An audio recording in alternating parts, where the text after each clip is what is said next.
नमस्कार मेरे प्यारे बच्चों, मैं शैलेंद्र द्विवेदी आपके लिए लेकर आया हूं 27 जून का करंट अफेयर्स अनअकैडमी के यूट्यूब प्लेटफॉर्म पे। आज हम लोग यहां पर देखेंगे 27 जून का करंट अफेयर्स। तो चलिए शुरू करते हैं हम लोग। यहां पर धीरे धीरे आगे बात बढ़ाते हैं अपनी।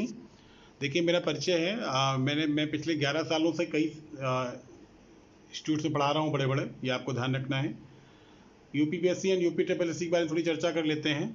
तो ये सबसे बड़ा प्लेटफॉर्म है, इंडियाज़ लार्जेस्ट लर्निंग प्लेटफॉर्म, आपको मालूम होगा ये वाली बात। और अनअकैडमी आज किसी नाम का मोहताज नहीं, आपको पता है। सारा मतलब बहुत बड़ा प्लेटफॉर्म है आपकी आज की डेट में। अगर आप 12 महीने का कोर्स वर्तमान में लेते हैं तो आपको ध्यान रखना है 12 + 2 मतलब 14 महीने का कोर्स आपको मिल जाता है। और 24 महीने का अगर आप कोर्स लेते हैं तो 24 + 3 27 महीने का कोर्स आपको मिल जाता है। तो सबसे बड़ा प्लस पॉइंट आपके लिए यही चल रहा है वर्तमान में कि अगर आप देखें वर्तमान में तो 24 + 3 27 महीने का कोर्स चल रहा है। और ये सिर्फ किस वजह से हो रहा है? तो लॉकडाउन की वजह से यहाँ पर ये चीज़ की जा रही है, क्योंकि लॉकडाउन चल रहा है प्रेजेंट में। तो इस वजह से ये सुविधा आपको बढ़ाई गई है, आपको ये बात ध्यान रखनी है। देखिए, लिखा हुआ है न्यू अनाउंसमेंट है, तो ये पहले भी अनाउंसमेंट थोड़े दिन से पहले से चल रहा है, लगातार लॉकडाउन की वजह से चल रहा है, यहाँ पर ध्यान रखने। तो ये आप अपॉर्चुनिटी मिस ना करें। 12 महीने का कोर्स 14 महीने के लिए हो गया है और 24 महीने का कोर्स 27 महीने के लिए हो गया है। अब दूसरी बात कर लेते हैं। अगर यहाँ पर अनअकैडमी में आप एडमिशन लेना चाहते हो और अगर आप चाहते हैं कि हम कम फीस में एडमिशन ले लें, किसी से हम रिक्वेस्ट ना करें और कम फीस में एडमिशन लें, तो आपको एक टेस्ट दे सकते हैं आप यहाँ पर। और टेस्ट कौन सा होगा? स्कॉलरशिप टेस्ट होगा, जिसका नाम है फतेह। ये आपको ध्यान रखना है। ये रोज़ 11 बजे होता है, ये रोज़ 11 बजे होता है, आपको ध्यान रखना है। रोज़ 11 बजे, सॉरी, हर संडे को 11 बजे होता है, हर संडे को 11 बजे होता है। 150 क्वेश्चन यहाँ MCQ पूछे जाएंगे जो बाइलैंग्वेज होंगे। मैक्सिमम मार्क्स 200 होगा। ड्यूरेशन ऑफ पेपर 120 मिनट्स होगी और 1/3 की माइनस मार्किंग होगी, आपको ध्यान रखना है। अगर रैंक 1 लेके आते हैं आप, रैंक 1 अगर लेके आते हैं तो पूरी की पूरी स्कॉलरशिप मिलेगी आपको 6 महीने के लिए, 6 महीने के लिए मिलेगी। पहले 1 ईयर का था, मैं पहले इसलिए सलाह दे रहा था कि आप टेस्ट दीजिए और आप सेलेक्ट हो जाइए। लेकिन अब ये 6 महीने हो गया है, तो टर्म्स बदलते रहते हैं। आप वो अपॉर्चुनिटी चूक गए वाली। 2 से 3 रैंक अगर आप देते हैं तो 6 महीने की मिलेगी आपको रैंक। स्कॉलरशिप मिलेगी, 50% स्कॉलरशिप मिलेगी आपको। और अगर 4 से 25 रैंक आपकी आती है तो 25% स्कॉलरशिप मिलेगी 6 महीने के लिए। 6 महीने के लिए आपकी स्कॉलरशिप मिलेगी 25%। तो मतलब अगर रैंक 1 है तो आपको 100%, अगर रैंक 2 और 3 है तो आपको 50%, और 4 से 25 है तो 25%। यहाँ पर गुरु नेतृत्व के नाम से स्कॉलरशिप टेस्ट चल रहा है कि यहाँ पे जो फ्री टेस्ट है, बिल्कुल फ्री टेस्ट है। यहाँ पे क्या होगा? टॉप एजुकेटर्स यूपी के जो है पढ़ाते हैं आपको, टॉप एजुकेटर्स पढ़ाते हैं। टेस्ट टाइमिंग 8 बजे शाम को होती है और टेस्ट डिस्कशन 8:30 बजे शाम को होता है। ठीक है, 8:30 बजे शाम को होता है। मंडे इकोनॉमी टेस्ट होता है मुकेश सर के द्वारा। ट्यूसडे को आपको सब जियोग्राफी टेस्ट होता है नवाजिश सर के द्वारा। वेडनेसडे को आपको करंट अफेयर टेस्ट होता है धनंजय सर के द्वारा। थर्सडे आपको होता है polity test Gaurav Shukla sir के द्वारा। और फ्राइडे को आपका होता है Hindi test by Amarnath sir के द्वारा। तो अमरनाथ सर के द्वारा टेस्ट ये होता है, आपको ध्यान रखना है। यहाँ पे बात कर लेते हैं प्लस के फीचर्स क्या क्या हैं। तो प्लस के फीचर्स आपको मालूम होना चाहिए। प्लस के फीचर्स जो है वो बहुत ज़बरदस्त तरीके के हैं। जैसे कि लर्न, आप लाइव कर सकते हैं, यहाँ पर तैयारी कर सकते हैं और रिकॉर्डेड क्लासेस भी देख सकते हैं। मतलब लाइव क्लास के साथ साथ आप रिकॉर्डेड क्लास सुविधा भी आपको मिलती है। अनलिमिटेड एक्सेस मिलता है, आपको ध्यान रखिए सभी कोर्सेज का। टॉप एजुकेटर्स यहाँ पे इंडिया के पढ़ाते हैं, टॉप एजुकेटर्स पढ़ाते हैं यहाँ पर इंडिया के। सारा सिलेबस कवर किया जाता है। कंप्लीट प्रिपरेशन आपकी एग्जाम की होती है, कंप्लीट एग्जाम प्रिपरेशन होती है आपकी। रेगुलर डाउट क्लियरिंग सेशन चलता है। लाइव टेस्ट सीरीज होती है आपकी। स्टडी मटेरियल और पीडीएफ आपके पीडीएफ फॉर्मेट में आपका स्टडी मटेरियल मिलता है। आंसर राइटिंग सेशन आपका होता है। और मेंटोरशिप आपकी, मतलब टीचर खुद आपको गाइड करते हैं। जब आप यूपीपीएससी से तैयारी करते हैं तो खुद आपको गाइड करते हैं टीचर्स, आपको ध्यान रखना है, टीचर्स आपको खुद गाइड करते हैं। चलिए आगे बढ़ते हैं भाई। तो अगर देखें यहाँ पर, तो अब आप कहेंगे सर प्लस में और क्या क्या फीचर्स हैं? तो प्लस के एक फीचर्स कुछ और बात कर लेते हैं। हर सैटरडे संडे को ध्यान रखेंगे यहाँ पर RO यूपीपीएससी RO प्रीलिम्स का टेस्ट सीरीज चल रही है। हर सैटरडे और संडे को यूपीपीएससी RO की प्रीलिम्स की टेस्ट सीरीज चल रही है, जो 10 बजे होती है, सुबह 10 बजे होती है। ये देखिए, हर सैटरडे संडे डेट्स यहाँ पे लिखी हुई हैं। इस तरह से पूरी प्लानिंग आपको पता चल जाती है पहले ही। मतलब अगर आप प्लस में एडमिशन ले लेते हैं तो आपको पहले ही सारी प्लानिंग यहाँ पे पता चल जाती है। और ये देखिए, कंप्लीट हिस्ट्री हो चुकी है, कंप्लीट ज्योग्राफी हो चुकी है, 26 जून को जनरल साइंस हो चुका है कंप्लीट, और आज 27 जून को इंडियन पॉलिटी हो चुका है सारा। यूपी स्पेसिफिक होगा 3 जुलाई को, और इसके बाद जनरल हिंदी होगा 4 जुलाई को, और फिर उसके बाद मैथ्स एंड रीजनिंग होगी 10 जुलाई को। उसके बाद के जो टेस्ट लगे हैं वो सब पेपर लगे हुए हैं सारे। मतलब फुल लेंथ जीएस टेस्ट होगा 140 क्वेश्चन का। फुल जनरल हिंदी होगी आपकी 60 क्वेश्चन की। फिर 17 को भी वही रहेगा। ऐसे ही सारे टेस्ट आपके यहाँ पर चलेंगे, ध्यान रखेंगे आप। अब उसके बाद यूपी पीसीएस मेंस के टेस्ट सीरीज के बारे में बात कर लेते हैं। तो पॉलिटी 27 जून को आपकी होगी, इंटरनेशनल रिलेशन 7 जुलाई को होगा। तो पूरा देखिए, पूरा अक्टूबर तक का आपके पास यहाँ पर डेटा दिया हुआ है, ध्यान रखेंगे यूपी पीसीएस मेंस के लिए है ये। अब शुरू करते हैं हम लोग आज का करंट अफेयर्स। तो रक्षा मंत्री राजनाथ सिंह ने किस राज्य में एशिया का सबसे बड़ा नौसेना बेस बनाने की घोषणा की? सबसे पहला सवाल जो हमारा, सबसे पहला करंट अफेयर्स जो आज का होगा वो हमारा क्या होगा, रक्षा मंत्री राजनाथ सिंह ने किस राज्य में एशिया का सबसे बड़ा नौसेना बेस बनाने की घोषणा की है? तो इसका आपको आंसर पता होना चाहिए। इसका आंसर होगा केरल होगा इसका आंसर। और केरल में कहां पर होगा? तो आपको ध्यान रखना है, कहारवार नामक स्थान है, कहारवार नामक स्थान है, ध्यान रखेंगे आप। कहारवार नामक स्थान पे सबसे बड़ा एशिया का सबसे बड़ा नेवल बेस बनाने की घोषणा की गई है। एशिया का सबसे बड़ा नेवल बेस होगा ये आपको ध्यान रखना है। और ये किस प्रोजेक्ट के तहत बनाया जा रहा है?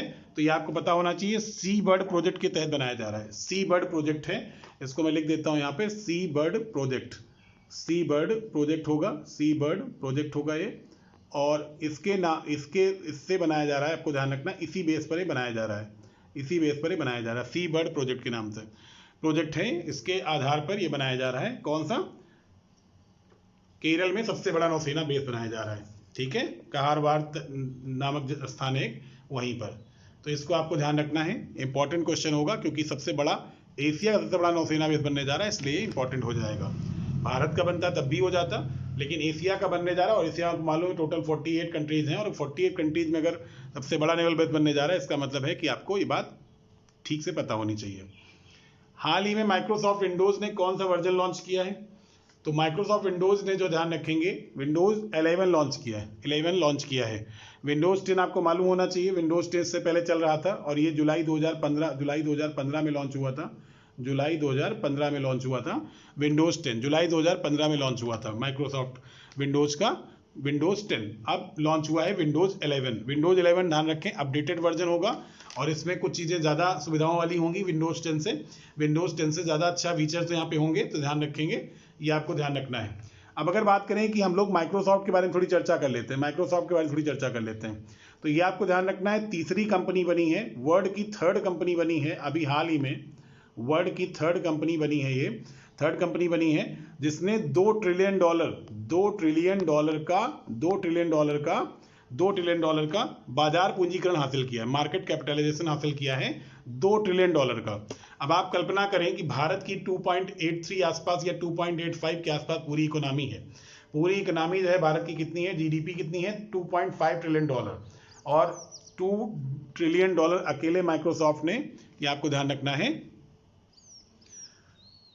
$2 ट्रिलियन ने अकेले इसने जो है बनने, मतलब वो हुआ है, ये आपको ध्यान रखना है, बाजार पूंजीकरण इसने हासिल किया है, ध्यान रखेंगे। और ये 3rd कंपनी बनी है। तो इससे पहले आप कहेंगे सर और कौन सी थी? तो इसके पहले थी सऊदी अरामको, इसके पहले थी सऊदी अरामको, ये आपको ध्यान रखना है, सऊदी अरामको थी इससे पहले।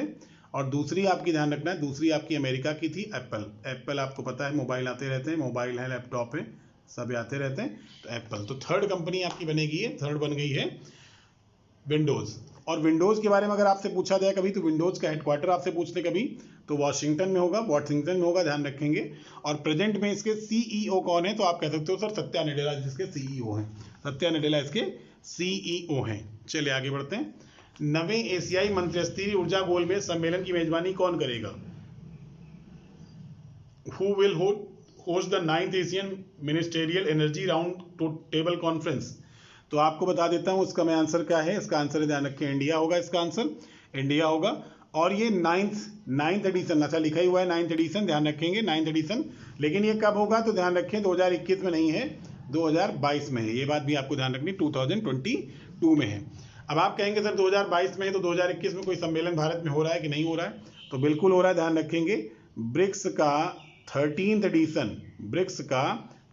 एडिशन आपको ध्यान रखना है, भारत में हो रहा है, न्यू दिल्ली में हो रहा है, 13th एडिशन भारत में ही होगा। और 14th आपका पता है चाइना में होगा, 15th आपका साउथ अफ्रीका में होगा। तो ये नाम के हिसाब से चलता है, इसमें कोई दिक्कत नहीं है, नाम के हिसाब से यहाँ पर चलता है। अच्छा, भारत में एक इंपॉर्टेंट सम्मेलन और होगा, ध्यान रखेंगे, इस बात को बता देता हूँ मैं, 20वां G20 का ध्यान रखेंगे, G20 का सम्मेलन होगा भारत में। लेकिन ये भी आपको ध्यान रखना, G20 क्या है? तो विकसित और विकासशील में जो बड़े देश हैं, जैसे भारत है, चाइना है, इस तरह सऊदी अरब है, इन सबका सम्मेलन होता है G20। इनका देशों का नाम है G20। इसका सम्मेलन भारत में ध्यान रखेंगे 2023 में होगा, अभी नहीं होने वाला है, लेकिन हाँ 2023 में होगा। भारत में पूछ लिया जा सकता है, क्योंकि करंट अफेयर तो कुछ भी पूछ सकते हैं आपसे, वो जो चीज़ अनाउंस हो गई है उसको पूछ सकते हैं। तो 2023 में होगा। और इससे पहले अगर बात करें तो 2022 में आपको ध्यान रखना है कि इंडोनेशिया में होगा। 2022 में इंडोनेशिया में होगा, 2022 में इंडोनेशिया में होगा ये। और इससे पहले अगर बात करें जो वर्तमान में इस साल, तो 2020 में इटली में होगा ये। 2020 में इटली में होगा, इसको आपको ध्यान रखना, इटली में होगा ये। तो 2021 में इटली में होगा। कौन सा? G20 का, G20 का सम्मेलन 2021 में इटली में होगा। 2022 में आपका ध्यान रखें इंडोनेशिया में होगा, और 2023 में भारत में होगा। इसको आपको ध्यान रखना है, ये बात आपको ध्यान रखनी है। तो कुछ यहाँ पर जीएस हमारा और मजबूत हो रहा है, जीएस हमारा यहाँ पर और स्ट्रांग हो रहा है, इसको आपको ध्यान रखना है। चलिए आगे बढ़ते हैं।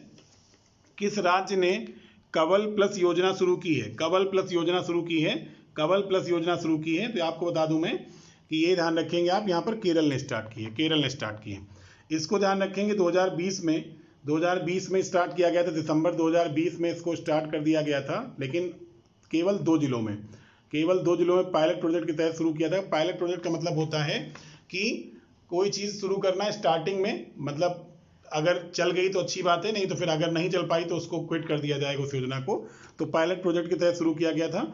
और 2 जिले थे जहाँ पर तिरुवनंतपुरम एंड पलक्कड़, 2 जिले थे यहाँ पर, ध्यान रखेंगे। तिरुवनंतपुरम था एक तो तिरुवनंतपुरम था और एक पलक्कड़ था।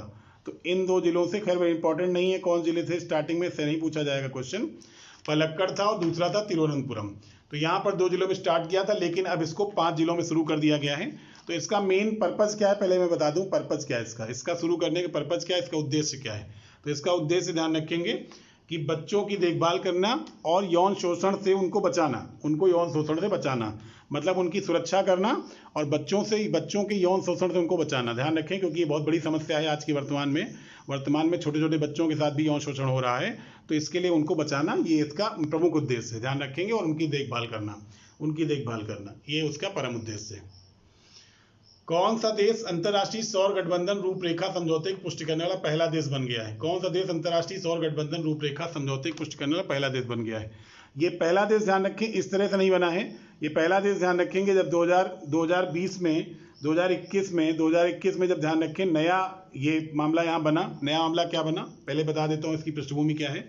इसकी पृष्ठभूमि ये है कि 2015 में जो कॉन्फ्रेंस ऑफ पार्टीज 21, 2015 में COP, इसको कहा जाता है कॉन्फ्रेंस ऑफ पार्टीज।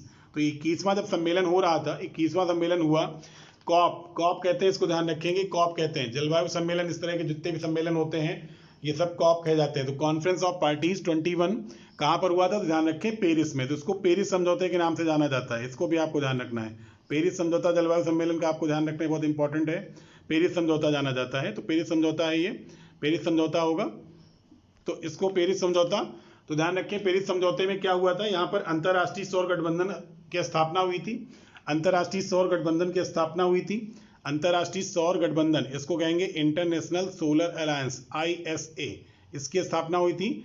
और स्थापना मुख्य भूमिका किसकी थी, ध्यान रखेंगे इंडिया की थी, भारत की थी और फ्रांस की थी। इंडिया और फ्रांस ये दोनों मिलकर के बहुत प्रमुख भूमिका इनकी थी, दोनों देशों की, ये आपको ध्यान रखना है।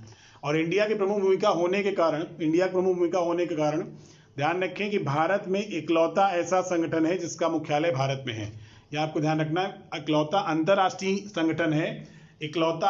संगठन है जिसका मुख्यालय भारत में है। और कहाँ पर है, तो गुरुग्राम में है, हरियाणा के गुरुग्राम में। दिल्ली से जो सटा जिला है, जिसको पहले गुड़गांव कहते थे, गुरुग्राम में है, ध्यान रखेंगे। तो इसका जो मुख्यालय है अंतर्राष्ट्रीय सौर गठबंधन का, इंटरनेशनल सोलर अलायंस का, इसका मुख्यालय कहाँ पर है, गुरुग्राम में। और भारत में इकलौता मुख्यालय, आपको ध्यान रखना है, भारत में इकलौता मुख्यालय है ये अंतर्राष्ट्रीय गठबंधन का, अंतर्राष्ट्रीय संगठन का किसी का मुख्यालय पहली बार भारत में किया गया है। तो इसमें देखिए पहले क्या था, ये बता दूं मैं पहले क्या था इसमें। तो जब इसका गठबंधन हुआ था, जब ये अलायंस हुआ था 2015 में, तो कर्क रेखा और मकर रेखा, कर्क रेखा और मकर रेखा, ध्यान रखेंगे इन दोनों रेखाओं के बीच में जो देश पड़ते हैं, इन दोनों रेखाओं के बीच में, मतलब भूमध्य रेखा 23.5 डिग्री नॉर्थ, आप कह सकते हो 23.5 डिग्री नॉर्थ और 23.5 डिग्री साउथ, इन दोनों के बीच में जो देश पड़ते हैं, वो देश केवल इस कॉन्फ्रेंस में शामिल होना था, इसमें आपका इस एग्रीमेंट में शामिल होना था उनको, इस गठबंधन में उनको शामिल होना था, केवल उनकी सदस्यता उनको दी जानी थी, केवल कौन से, जो 23.5 डिग्री नॉर्थ से लेकर 23.5 डिग्री साउथ तक हैं। तो इसलिए ध्यान रखेंगे, क्योंकि आप समझ सकते हैं कि सूर्य सबसे ज्यादा कहां पर किरणें, अपनी सीधी किरणें कहां पर आती हैं, तो इन्हीं दोनों रेखाओं के बीच में सूर्य की किरणें हमेशा सीधी मिलती हैं। सीधी मिलती हैं तो ऑब्वियस सी बात, यहाँ पर धूप भी ज्यादा होगी, धूप ज्यादा होगी तो आपको ध्यान रखना है सोलर पावर की चीजें यहाँ पर ज्यादा अच्छे से वर्क करेंगी। तो ध्यान रखें, इसीलिए मोदी जी ने जब ये बन रहा था, मोदी जी ने अलायंस जब बन रहा था, तो इसको सूर्यपुत्र की संज्ञा दी थी, इन देशों को सूर्यपुत्र की संज्ञा दी थी, क्योंकि ये देश यहाँ पर बिल्कुल बीच में स्थापित है दोनों के। तो ध्यान रखेंगे, मोदी जी ने इसको सूर्यपुत्र की संज्ञा दी थी। तो ध्यान रखें, इसमें दिक्कत क्या हुई, पहले केवल जो थे वो मकर रेखा और कर्क रेखा के बीच के देश शामिल थे केवल, लेकिन जब और देशों को भी शामिल करने का प्लान किया गया तो इसके संविधान, इसके उसमें बदलाव किया गया, इसके एजेंडे में बदलाव किया गया, और एजेंडे में बदलाव करने के बाद डेनमार्क, अब कोई भी देश में शामिल हो सकता है, ध्यान रखें, अब कोई भी देश में शामिल हो सकता है। एजेंडे में बदलाव करने के बाद डेनमार्क पहला देश है, आपको ध्यान रखना है, जो इसका सदस्य बन गया है, मतलब उसने पुष्टि कर दी है संसद के माध्यम से, अपने विधानमंडल के माध्यम से इसकी पुष्टि कर दी है, ध्यान रखेंगे। तो गठबंधन रूपरेखा समझौते की पुष्टि करना पहला देश कौन सा बन गया है, डेनमार्क बना है। टोटल ओवरऑल नहीं, 8 जनवरी 2021 में जब इसके संविधान, इसके एजेंडे में संशोधन हुआ, एग्रीमेंट संशोधन किया गया, उसके बाद से संशोधन में क्या किया गया है कि अब कोई भी देश इसमें शामिल हो सकता है, कोई भी देश में शामिल हो सकता है। तो उसके बाद से डेनमार्क पहला देश बना है, ये ध्यान रखेंगे। ओवरऑल पहला देश नहीं बना है, ये आपको ध्यान रखना है। और इसका मुख्यालय जरूर ध्यान रखें, क्योंकि 2019 के पीसीएस में क्वेश्चन पूछा गया है, यूपी पीसीएस के क्वेश्चन आया था कि अंतर्राष्ट्रीय सौर गठबंधन का मुख्यालय कहां पर है। पहली अंतर्राष्ट्रीय संस्था है जिसका मुख्यालय भारत में है, आपको ध्यान रखना है। चलिए आगे बढ़ते हैं। टोक्यो ओलंपिक के लिए क्वालिफाई करने वाली पहली जूडो खिलाड़ी कौन है, तो टोक्यो, अच्छा एक बात और ध्यान रखें, यहाँ पर एक चीज और इंपॉर्टेंट बताना मैं मिस कर गया कि इंटरनेशनल सोलर अलायंस के पहले महानिदेशक, क्योंकि लिखने की इसमें जगह नहीं है, मैं मोबाइल से रिकॉर्ड कर रहा हूँ, तो यहाँ पर ध्यान रखें, मैं ऐसे ही बोल देता हूँ, आपको समझ लेना है कि इंटरनेशनल सोलर अलायंस के पहले महानिदेशक अभी जल्द ही बनाए गए हैं, और उनका नाम है अजय माथुर, भारत से ही बनाए गए हैं अजय माथुर। इसलिए इंपॉर्टेंट है क्वेश्चन ये, इसलिए क्वेश्चन इंपॉर्टेंट हो जाता है, क्योंकि पहले महानिदेशक बनाए गए वो भी भारत से बनाए गए हैं, तो इसलिए उनका नाम आपको याद रखना है अजय माथुर, उनका नाम आपको याद रखना है अजय माथुर। चलिए आगे बढ़ते हैं भाई। टोक्यो ओलंपिक के लिए क्वालिफाई करने पहली जूडो खिलाड़ी कौन है, तो सुशीला देवी हैं, जूडो खिलाड़ी पहली कौन है, सुशीला देवी हैं। तो इसके पहले ध्यान रखेंगे 2016 के रियो ओलंपिक में अवतार सिंह ने जूडो में भाग लिया था, आपको ध्यान रखना है, तो पहली महिला खिलाड़ी ये बन सकती हैं। तो इसके पहले ध्यान रखेंगे 2016 के रियो ओलंपिक में अवतार सिंह ने, रियो ओलंपिक जो 2016 में हुए थे उसमें अवतार सिंह थे, उन्होंने जूडो में भाग लिया था, आपको ध्यान रखना है। तो यहाँ पर आपको ध्यान रखना है, और ये ओलंपिक समर ओलंपिक होंगे, क्योंकि समर ओलंपिक है ये मुख्य ओलंपिक भी होते हैं, शीतकालीन ओलंपिक नहीं है, समर ओलंपिक है। और इसका जो आपको ध्यान रखना है, अगर मैं पूछूं आपसे कि 2024 में ओलंपिक कहाँ होंगे, तो 2024 में ओलंपिक कहाँ होंगे, तो पेरिस में होंगे, आपको ध्यान रखना है, पेरिस में होंगे। 2028 के कहाँ होंगे, लॉस एंजल्स में होंगे, 2028 वाले। और 2032 वाले कहाँ होंगे, क्योंकि कई सालों का पहले ही यहाँ पे दे दिया जाता है, तो ये 2024 है, ये 2028 है, ये 2028 है, और 2032 आपको ध्यान रखना है। 2032 में कहाँ होंगे, तो ब्रिस्बेन में होंगे, ब्रिस्बेन में आपको ध्यान रखना है, ऑस्ट्रेलिया में है ब्रिस्बेन, तो ब्रिस्बेन होंगे, ऑस्ट्रेलिया में होंगे, ध्यान रखेंगे आप, ठीक है। और कुछ बातें यहाँ, कुछ खिलाड़ियों के नाम और भी जान लीजिए आप। कल मैंने एक नाम बताया था नेत्रा विमानन का नाम बताया था मैंने, नेत्रा वुमानन का नाम मैंने बताया था आपको, नेत्रा विमानन का नाम बताया था। ये पहली, ध्यान रखेंगे, पहली सेलर हैं, पहली नाविका हैं जिन्होंने इसको क्वालिफाई किया है ओलंपिक में भाग लेने के लिए। पहली नाविका है, ध्यान रखें, पहली सेलर है आपकी, ध्यान रखें, भारत की पहली सेलर होंगी खिलाड़ी ये, जिन्होंने ओलंपिक में शामिल होने के लिए क्वालिफाई किया, ध्यान रखें, नेत्रा विमानन का नाम है। तो ये भी इंपॉर्टेंट क्वेश्चन बनेगा, क्योंकि पहली महिला खिलाड़ी बन गई हैं ये, जिन्होंने सेलर की प्रतियोगिता में भाग लेने के लिए क्वालिफाई किया है ओलंपिक में। पहले घुड़सवार कौन है, तो ध्यान रखें, भारत के पहले घुड़सवार बने हैं फवाद मिर्जा। घुड़सवारी प्रतियोगिता में ध्यान रखें पहली बार को रिप्रेजेंट करेगा भारत को, तो फवाद मिर्जा इनका नाम है, फवाद मिर्जा इनका नाम है। तो कुछ नाम आपको याद रखने हैं, जैसे पहले घुड़सवार कौन बन गए भारत के, फवाद मिर्जा। पहली सेलर कौन बन गई, नेत्रा विमानन। और पहली आपको ध्यान रखना है, ये ओलंपिक क्वालिफाई जूडो खिलाड़ी करने वाली पहली महिला खिलाड़ी तो आप मान ही सकते हैं, क्योंकि पुरुष 2016 में जा चुके हैं। चलिए आगे बढ़ते हैं। आगे बढ़ते हैं। आपको बताना है पहले स्वदेशी विमान वाहक पोत का नाम क्या है। पहले स्वदेशी का मतलब इसमें ध्यान रखें टेक्नोलॉजी भी इंडिया की है, जो प्रोडक्ट्स लग रहे हैं इसके अंदर वो भी इंडिया के हैं, रॉ मटेरियल जो लग रहा है वो भी इंडिया के हैं, एल्युमिनियम से लेकर के सब कुछ इंडिया के ही हैं। इसमें जो तैनात किए जाएंगे हथियार वो भी इंडिया के हैं। आपको ध्यान रखना सारे जो हथियार तैनात किए जाएंगे वो भी इंडिया के हैं। तो पूर्ण तरह से स्वदेशी है, तो इसका नाम है INS विक्रांत। INS विक्रांत इसका नाम है, INS विक्रांत इसका नाम है।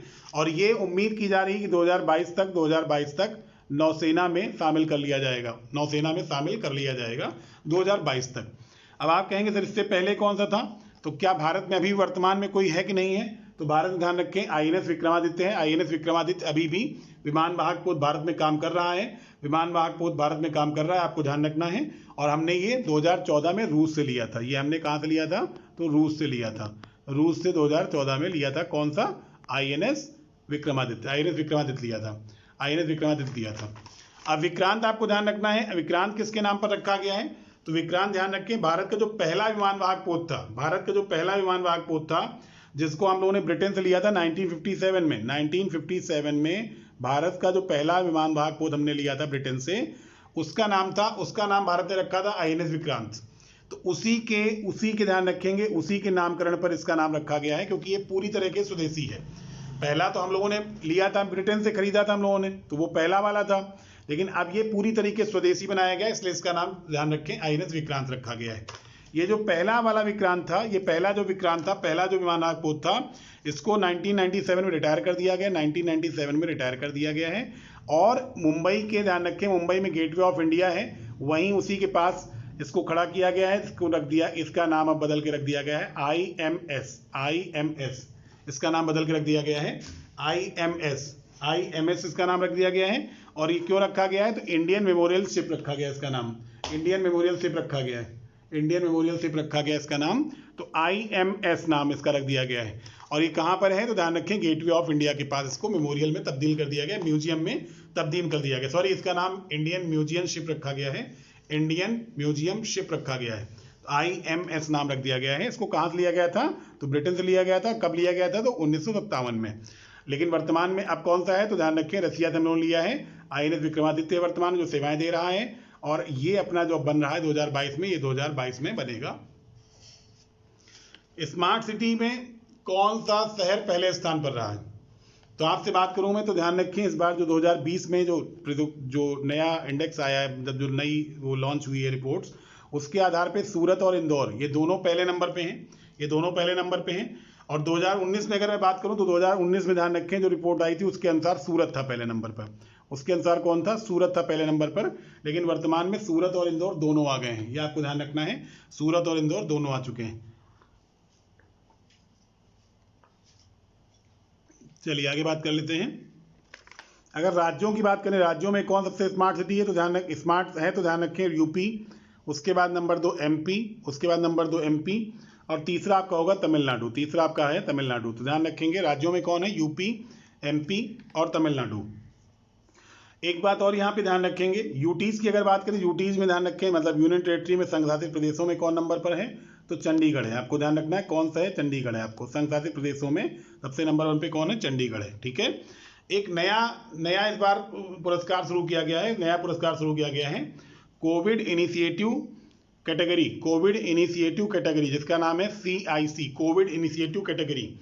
मतलब कि नए नए प्रयोग किए गए, मान लो कोविड के दौरान इलाज में नए नए प्रयोग किए गए, या स्वच्छ रखने में शहर को नए नए प्रयोग किए गए हैं, तो ऐसा। तो आपको ध्यान रखना है जो इनिशिएटिव हुए हैं, नए नए इनिशिएटिव हुए हैं शहरों में, उनको यहाँ पर ध्यान रखें, इस बार उनको भी यहाँ पर पुरस्कार दिया जा रहा है। तो यहाँ पर तीन शहरों को मुख्य रूप से संयुक्त रूप से पुरस्कार दिया गया, 3 शहरों को।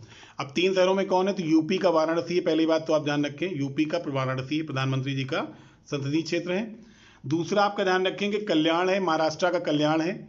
दूसरा आपका कहाँ है, महाराष्ट्र का कल्याण है, महाराष्ट्र का कल्याण और डोंबिवली, ये 2 शहर हैं, महाराष्ट्र का कल्याण और डोंबिवली, ये 2 शहर हैं, आपको ध्यान रखना है, जिनको ये 3 शहर हैं टोटल, वाराणसी कहाँ का, यूपी का, और महाराष्ट्र का कल्याण और डोंबिवली, ये टोटल आपके 3 शहर हैं जिनको संयुक्त रूप से कोविड इनिशिएटिव कैटेगरी का पुरस्कार दिया जाएगा। ठीक है, और अहमदाबाद को एक बात ध्यान रखें, अहमदाबाद को स्मार्ट सिटीज लीडरशिप अवार्ड दिया गया है। अहमदाबाद को स्मार्ट सिटीज लीडरशिप अवार्ड दिया गया है। अहमदाबाद को स्मार्ट सिटीज लीडरशिप अवार्ड दिया गया है, आपको ये बात ध्यान रखनी है। तो कुछ इंपॉर्टेंट पॉइंट्स हैं। शहरों की अगर बात करें तो सूरत और इंदौर दोनों मतलब यहाँ पर कंबाइंड है। चंडीगढ़ यूटीज में है, राज्यों में यूपी, एमपी और तमिलनाडु है। और इसके बाद अगर बात करें कोविड इनिशिएटिव कैटेगरी, ये नई कैटेगरी दी जा रही है, तो इसमें 3 शहर संयुक्त रूप से हैं। वाराणसी है यूपी का, और उसके बाद महाराष्ट्र का कल्याण और डोंबिवली, ये 2 ऐसे शहर हैं, 3 शहर हैं जिनको एक साथ दिया जा रहा है। ठीक है, अगर आपसे पूछे 100वां स्मार्ट सिटी कौन सा बनाया गया, तो 100वां स्मार्ट सिटी आपको पता होना चाहिए, शिलोंग बनाया गया। शिलोंग बनाया गया, इसको आपको ध्यान रखना है। हाल ही में किस हवाई अड्डे ने गुणवत्तापूर्ण हवाई अड्डा सेवाओं के लिए एयरपोर्ट काउंसिल इंटरनेशनल का रोल ऑफ एक्सीलेंस सम्मान जीता है? तो आपको ध्यान रखना है, रोल ऑफ एक्सीलेंस सम्मान यहाँ पे किसने जीता है? कोचीन अंतर्राष्ट्रीय हवाई अड्डे ने जीता है। कोचीन अंतर्राष्ट्रीय हवाई अड्डे ने इसको जीता है। और ये क्यों दिया जाता है? तो जो हमारी जो अच्छी सेवाएं हैं इनकी वजहों से दिया जाता है। ध्यान रखें, जो अच्छी सेवाएं प्रस्तुत करते हैं यात्रियों के लिए, ये यात्रियों की रैंकिंग के आधार पर दिया जाता है। ये पुरस्कार जो है, ये आपको ध्यान रखना है, सम्मान जो है ये यात्रियों की रैंकिंग के आधार पर दिया जाता है। इसको यात्री रैंकिंग देते हैं और उसके आधार पर इसको पुरस्कार दिया जाता है। और ध्यान रखें, एयरपोर्ट काउंसिल इंटरनेशनल एयरपोर्ट जो है, एयरपोर्ट काउंसिल इंटरनेशनल एयरपोर्ट जो है, वो जो एयरपोर्ट्स का संचालन करने की संस्था है उनकी संस्था है। ध्यान रखेंगे, उनकी संस्था है ये एयरपोर्ट काउंसिल इंटरनेशनल एयरपोर्ट है, वो संचालकों की वैश्विक संस्था है। आपको ध्यान रखना है, संचालकों की, कौन संचालकों की? तो यहाँ पर ध्यान रखें, जो एयरपोर्ट का संचालन करते हैं, कंपनियां जो करती हैं, उनकी ये ग्लोबल संस्था है। आपको ध्यान रखना है। ठीक है, एक बात यहाँ पे ध्यान रखें, अगर इंदिरा गांधी के बारे में बात करें, ये वाला जो नई दिल्ली का है, तो इसके बारे में ध्यान रखें कि सिंगल यूज प्लास्टिक फ्री हवाई अड्डा बनाया अभी ये कुछ दिनों पहले सिंगल यूज प्लास्टिक फ्री हवाई अड्डा बनाया। मतलब सिंगल यूज जो प्लास्टिक होती है उससे मुक्त हो चुका है, सिंगल यूज प्लास्टिक से मुक्त हो चुका है, आपको ध्यान रखना है। ठीक है, चलिए आगे बढ़ते हैं, इसको आगे बढ़ाते हैं हम लोग। टाटा मोटर्स, टाटा पावर ने किस शहर में देश सबसे बड़ा सोलर कारपोर्ट लगाया है? ध्यान रखिए, कारपोर्ट है यहाँ पर, कारपोर्ट का मतलब क्या होगा? जैसे यहाँ पर कारें नीचे जहाँ खड़ी की जाती हैं उसी के ऊपर सोलर एनर्जी से उनके वो जो प्लांट्स है वो लगाया गया है। और इसमें क्या होगा? पार्किंग भी बन जाएगी, इसमें आपकी पार्किंग भी बनेगी। पुणे है, ध्यान रखें, इसका आंसर पुणे होगा। इसमें पार्किंग भी हो जाएगी और उसके बाद आपको सोलर एनर्जी भी जनरेट होगी, ध्यान रखेंगे, सोलर एनर्जी भी जनरेट होगी, ये आपको ध्यान रखना है। इससे कई सारे फीचर्स यहाँ मिल जाएंगे। एक यहाँ पॉइंट और ध्यान रखें, 7,000 टन सालाना कार्बन उत्सर्जन में कमी यहाँ पर की जाएगी इस प्लानिंग से ध्यान रखें, 7,000 टन कार्बन उत्सर्जन की कमी यहाँ पर की जाएगी। आपको ध्यान रखना है हमें इस प्लानिंग से। इसमें क्या होगा? कारें नीचे खड़ी की जाएंगी और इसके ऊपर जो है सोलर कारपोर्ट, एयरपोर्ट जैसे होता है उसी तरह कारपोर्ट है, यहाँ पर कारें पोर्ट की जाएंगी, आपको ध्यान रखना है। बैच कोर्स की बात कर लेते हैं कुछ। ये बैच चल रहे हैं, यूपी पीसीएस मेंस ऑप्शनल के बैच चल रहे हैं। देखिए कौन कौन सब्जेक्ट है, political science, sociology, Hindi and history. Gaurav Shukla sir यहाँ पढ़ा रहे हैं governance and social issues, Amarnath sir Hindi पढ़ा रहे हैं, तारिक खान सर हिस्ट्री पढ़ा रहे हैं, धनंजय सिंह आपके फिलॉसफी पढ़ा रहे हैं, सुमित महेश्वरी पॉलिटिकल साइंस पढ़ा रहे हैं और मुकेश कुमार सोशियोलॉजी पढ़ा रहे हैं। तो ये सारे टॉप एजुकेटर्स हैं जो मेंस का ऑप्शनल आपको कराते हैं। ये कुछ बैच चल रहे हैं जो 25 जून से स्टार्ट हो चुका है एक बैच। ये कंप्लीट कोर्स है यूपी पीसीएस लोअर पीसीएस के लिए, इसमें 6-7 टीचर आपके ध्यान में पढ़ा रहे हैं। ये आपका 12 महीने का प्रीलिम्स और मेंस का बैच 30 जून से स्टार्ट होने वाला है। यहाँ पे 9 टीचर पढ़ा रहे हैं, आपके ध्यान रखें, 9 टीचर पढ़ाएंगे आपको। इसके बाद एक बैच, सबसे अच्छी बात मुझे जो हमेशा लगती है, मैं हमेशा इसको कहता हूँ ज़्यादा, कि आप एक बार अगर आप कोर्स परचेज कर लेते हैं, एक सिंगल वन परचेज करना है, वो भी 7,000 रुपये का है 1 साल का और 8400 रुपये का 2 सालों का, और वो भी इसमें फ़ायदा मिल रहा है 14 महीने का टोटल मिल रहा है, 14 महीने का वर्तमान में, और ये मिल रहा है 27 महीने का। तो कितने फ़ायदे आप सोचो कि एक बार आपने फीस जमा करी तो इतने कॉम्पिटिशन तैयारी आप एक साथ कर सकते हैं, इतने कॉम्पिटिशन तैयारी आप यहाँ पर एक साथ कर सकते हैं। ऑप्शनल कोर्सेज की तैयारी भी आप कर सकते हैं जो कि इतने महंगे होते हैं, अगर आप प्राइवेट कोचिंग में जाएंगे कहीं पर तो बहुत महंगे होते हैं, ध्यान रखेंगे आप ये। हाल ही में DRDO ने पिनाका रॉकेट का सफल परीक्षण कहाँ से किया है? तो ध्यान रखेंगे, इसका सफल परीक्षण कहाँ से किया गया है? तो इसका सफल परीक्षण किया गया है, मुझे लगता है इसमें ऑप्शन मैच गड़बड़ कर गया, ओडिशा होगा इसमें ऑप्शन, ध्यान रखेंगे, इसमें ओडिशा होगा, इसका ऑप्शन ओडिशा होगा, ध्यान रखें। बालासोर तट से हुआ है, ओडिशा से हुआ है, ध्यान रखेंगे, ओडिशा से, क्योंकि DRDO की टेस्टिंग रेंज वहीं पर है, बालासोर तट से, ठीक है। ध्यान रखेंगे। तो यहाँ पर ध्यान रखें, पूरी यहाँ पर ऑप्शन नहीं मिस्टेक हो गया है, तो पूरी तरह स्वदेश निर्मित है। ध्यान रखें, पिनाका जो रॉकेट मिसाइल है पूरा स्वदेश निर्मित है, और इसकी रेंज जो आपको ध्यान रखनी, मेन रेंज पूछा जाता है 45 किलोमीटर है। ध्यान रखेंगे 45 किलोमीटर से। प्रदीप सिंह किस देश में न्यायाधीश रूप में नियुक्त होने पहले भारतीय बन गए हैं? तो इसका आंसर जो हमारा होगा, इसका आंसर ध्यान रखेंगे ऑस्ट्रेलिया में बन गए हैं। ऑस्ट्रेलिया में बन गए हैं, ये अभी हाल ही में ऑस्ट्रेलिया में जज बनाए गए हैं, और ये भारत से बिलोंग करते हैं।